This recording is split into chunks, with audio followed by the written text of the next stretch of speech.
The Emigree in 5 minutes. So, the title of The Emigree focuses on several things. First of all, it's about somebody who has been displaced, who's had to leave their country. They don't belong in the place that they're in anymore, or they don't feel that. And the fact that it's very clearly female, and the specific female thing here. It can seem a difficult one, but maybe not as much as you think. First of all, we've got the idea that it starts off that this is almost like we're going to be told a fairy tale. Why? Because the country only exists in that kind of fantasy way. The idea is the country she's talking about is the way she sees the country, and that is all in her mind. So it may well be in her mind, but what have we got? It's sunlight clear. She describes it as not being able, it can't be broken. It's a bright filled paperweight, a very good image for you to focus in on. Remember, paperweights hold things down, but can also be kind of ornamental at the same time. And if it's bright and it's filled, we have a sense of positivity and weight to it. Her view appears to be something that holds something important down, if even in an ornamental way. In the end, she is branded by an impression of sunlight here. The sense is that light is overcoming the darkness of the reality of what's going on. So her view of everything, it's a fairy tale, it's fantasy, but it's sunlight clear. It holds things down for her with positivity and weight, and for her, light overcomes darkness. Meanwhile, in the middle of it, we get the use of November to represent, something with winter coming, and also maybe reference to the idea of revolutions.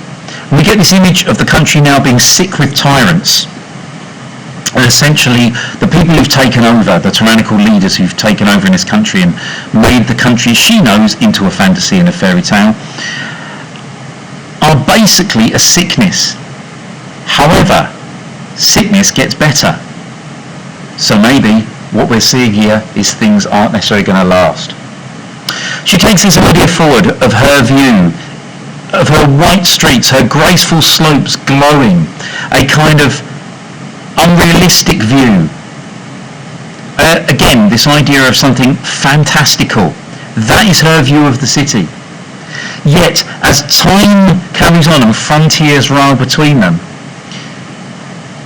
it gets even stronger. So it almost seems to be the idea that it grows with time, even though she's further away from it. And that's the point she makes about her child's vocabulary, about her language here. It's a hollow doll. It's an empty plaything. It's of no use to her, not just because other people don't speak it necessarily, but because she's only had it at a child's level. But once it opens up and comes out, it's all going to come back. Okay? It tastes of sunlight, right? No matter how far away she is, it brings light and happiness just to feel it on her tongue. Even if, again going back to sick with tyrants, for them it's banned by the state, which shows you how ineffective rulers like this are, because they can't really ban it.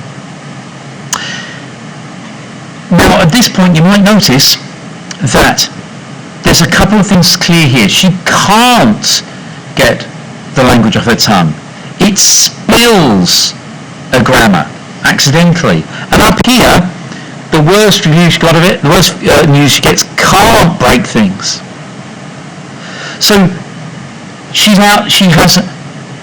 there is no control over her feeling like this. Nothing at all. And I think that's an interesting way for us to go with this. That she's saying, it's not just that I feel this way, this fantasy thing there, but I actually can't control it. And that's added to by the image of being branded by an impression of sunlight. Again, she is not in control. You don't brand yourself, but a brand is definitely permanent. Yeah? Definitely permanent. So that brings us to our last stanza here. There's no way back at all. She has no passport. Her city comes to her. Again, the white is coming back. For some people, the white plane here reminds us of writing, that's essentially what she's doing here. The city lies down in front of her, docile as paper, like a pet. It's like her pet, her version of the city. Docile as paper. The idea that it can be rewritten, it can be turned into what you want by what you add to it. I comb its hair and love its shining eyes. Then we get this idea of her city compared to the city of walls. Okay, the fantasy versus the reality. Her city takes her dancing, a sense of bringing freedom. Meanwhile, we have a bunch of people who she imagines accusing her. They're coming real. She says there's no passport, there's no way back at all. So, they aren't real here, but they accuse, they circle. They're again faceless. It's faceless aggression. They mutter death, a threat underneath. But the final line, my shadow falls as evidence of sunlight. The darkness that comes in the shadow is evidence of light around it. You can't have a shadow without sun.